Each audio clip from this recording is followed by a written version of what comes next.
આજે 17 જૂનના રોજ ભારતીય શેર બજારમાં ફરી એકવાર શાનદાર અને ધમાકેદાર શરૂઆત જોવા મળી છે।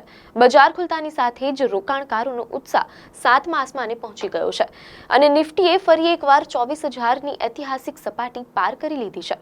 આજના કારોબારની શરૂઆતમાં એનએસઈ નિફ્ટી 24,044ના સ્તર પર ખુલી છે, જ્યારે બીએસઈ સેન્સેક્સ પણ 271 પોઈન્ટના વધારા સાથે 77,080ના સ્તરે કારોબાર કરી રહ્યો છે। બજારના નિષ્ણાંતોના મતે યુએસ-ઈરાન ડીલને કારણે વૈશ્વિક તણાવ ઓછો થયો છે। આ સાથે જ ક્રૂડ ઓઇલના ભાવ ઘટતા અને વિદેશી સંસ્થાકીય રોકાણકારોની સતત ખરીદીને કારણે માર્કેટમાં પોઝિટિવ માહોલ જોવા મળી રહ્યો છે। આજના ટ્રેડિંગ આઈટી સેક્ટરના શેર્સ ધૂમ મચાવી રહ્યા છે, જેમાં ટેક મહિન્દ્રા, વિપ્રો, ઇન્ફોસિસ અને ટીસીએસના શેરમાં સારી તેજી છે, જ્યારે બીજી તરફ હિન્ડાલ્કો અને બજાજ ફાઇનાન્સમાં થોડો ઘટાડો જોવા મળ્યો છે।